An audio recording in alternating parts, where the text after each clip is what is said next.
Capacity का basic method find करने का कि आपको जिस बॉडी की कैपेसिटी फाइंड करनी है, इसकी कैपेसिटी फाइंड करनी है, इसे एक चार्ज दीजिए, सर्टेन अमाउंट ऑफ चार्ज, और देखिए कि चार्ज देने से इसका पोटेंशियल कितना राइज होता है।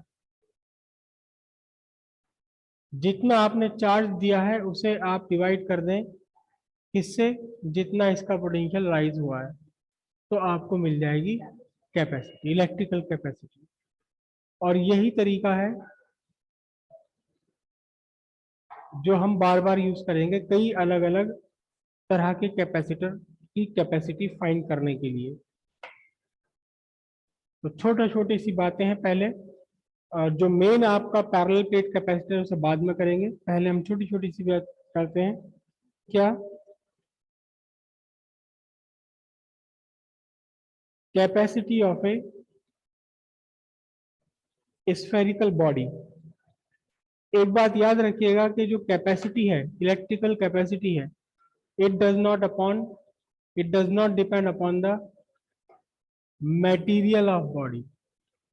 मटेरियल ऑफ बॉडी पे डिपेंड है ही नहीं है, ये डिपेंड करती है फिजिकल स्ट्रक्चर ऑफ बॉडी पर, कि बॉडी का साइज कैसा है, प्लस उसकी शेप पर भी डिपेंड करता है। क्योंकि अलग अलग शेप के बॉडी अलग अलग तरह से अपने ऊपर चार्ज स्टोर करती है।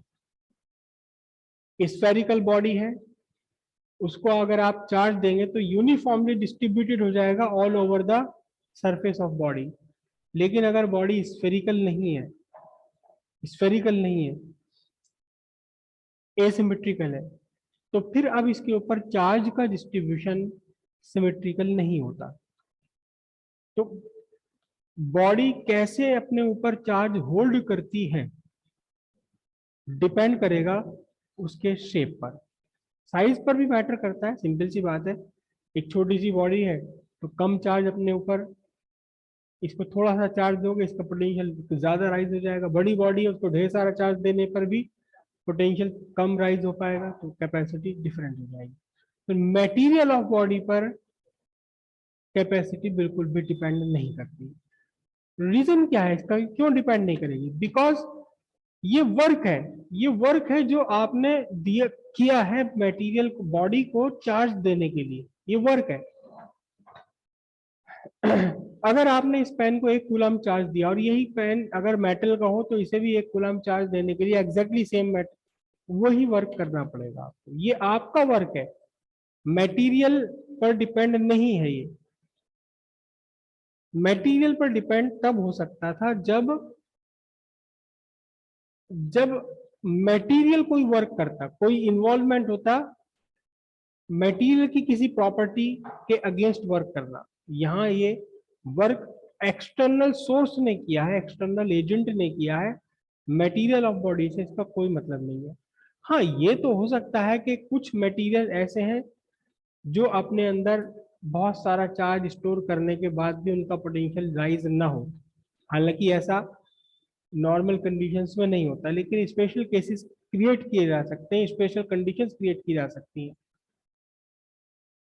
ठीक है, तो मटेरियल ऑफ बॉडी पर डिपेंड नहीं है, डिपेंड है shape and size of body पर। करेक्ट। तो सबसे पहला सबसे सिंपल शेप है होता है हमारा स्फेरिकल। तो हम फाइंड करेंगे capacity of A spherical body. बिल्कुल सिंपल है एकदम।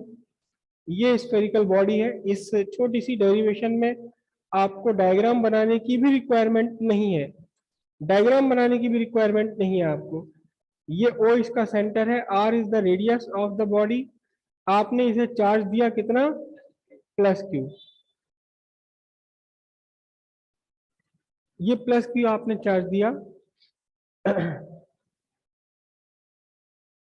Charge given to the body कितना है, Q।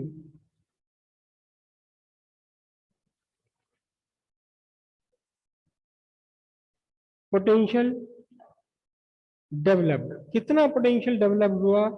सिंपल सी बात है, आप चार्ज बॉडी का पोटेंशियल पहले ही कैलकुलेट कर चुके हैं, Q/R वोल्ट। ठीक है, by the definition of capacity C equals Q by V। Q कितना है, V कितना है, 1/4πε0 Q by R। तो अब आपके पास कैपेसिटी कितनी बची, 4πε0 R फेरेड। केवल स्फेरिकल बॉडी के रेडियस पर डिपेंडेंट है, ये 4πε0 कांस्टेंट हो गया अपने आप में। ये तब की बात है जबकि आपकी बॉडी के आसपास, आपके बॉडी के चारों तरफ क्या है, फ्री स्पेस।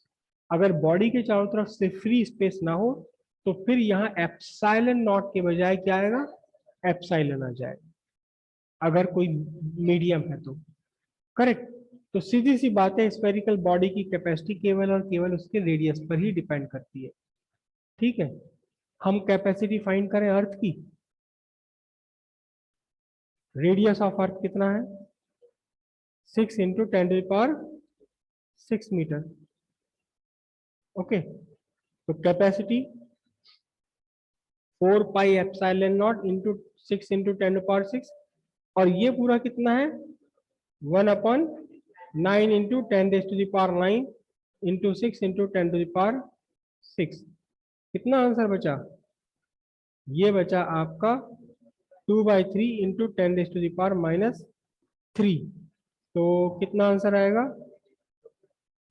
0.67 अप्रोक्सीमेटली ले लेते हैं, इंटू 10⁻³ थोड़ा सा इसमें चेंज कर लेते हैं इसे हम, तो ये बन जाएगा 6.7, बल्कि एक काम करूं मैं, 6.67 इंटू 10⁻⁶।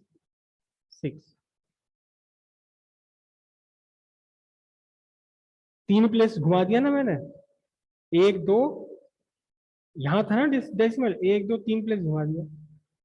तो पूरे अर्थ की कैपेसिटी कितनी है, अप्रोक्सीमेटली 666.7 माइक्रोफेरेड। पूरे अर्थ की कैपेसिटी है, पूरे अर्थ की कैपेसिटी। कितनी छोटी सी कैपेसिटी है, 650 माइक्रोकूलम, पूरे अर्थ की मिलकर के कैपेसिटी है। इसीलिए कैपेसिटी का हम स्मॉलर यूनिट यूज करते हैं, क्योंकि 1 फेरेड की कैपेसिटी तो बहुत बड़ी कैपेसिटी हो जाएगी, बहुत बड़ी कैपेसिटी हो जाएगी 1 फेरेड वाली। ठीक है।